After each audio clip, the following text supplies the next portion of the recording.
This is A Course of Love, reading 58, and we are in the chapter of free will and willingness.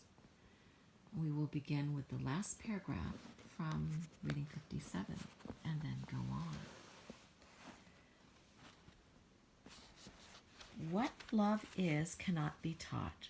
Remember that your task here is to remove the barriers that keep you from realizing what love is.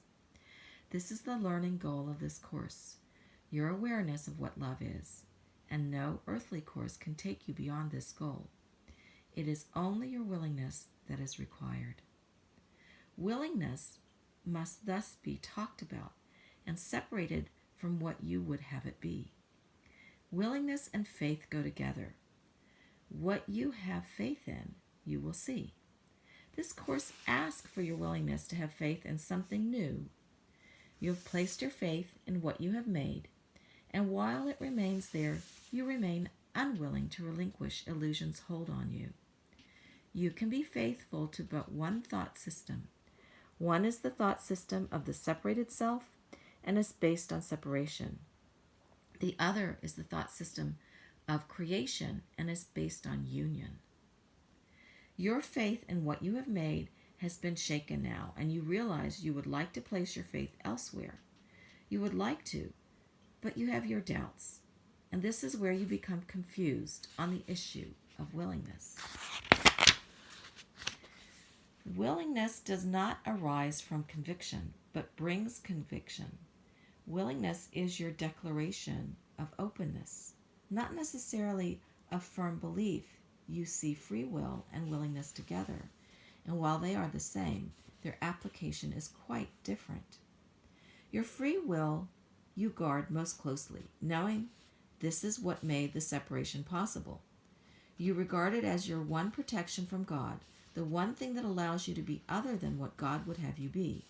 It is your God-given right of independence, that which allows you to leave God's side the way of a child reaching the age of adulthood has the right to leave her parents' home.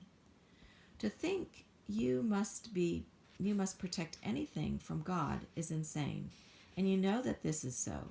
But because you view free will as all you have that God cannot take away from you, you have not yet given up its protection. It does not matter to you that it is insane to think that he who has given you everything seeks to take away anything from you.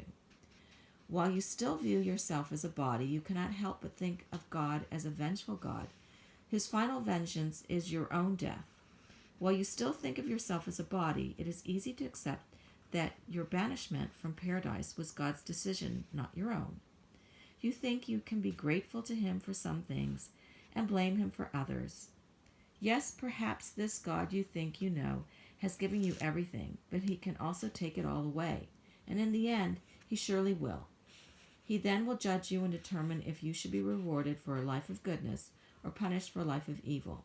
He might accept you back, but he might not. A God such as this would seem to have little faith in you and to deserve little of your faith in return. And so you give to God a little faith and cherish your free will. The true God of the separate self. Your free will is the true God of the separated self. You think at times that this was God's mistake, the one weakness in his plan, and one that you would use. At other times you think that this was but God's curse on you, a thing to tempt you to the life of desperation that you live. But your strongest perception of your free will is of its power. No matter what God wants of you, you can use your free will to rebel and make your own choices different than those your Creator would make for you. This right to make your own decisions and the power to flaunt them before God is all that makes your life, your little separate self, feel powerful at all. So this was another reading in Free Will and Willingness from A Course of Love. Take a few deep breaths. Just allow yourself to be with the lesson of today. Breathe and know you are opening more and more to the awareness of love and joy. Enjoy today.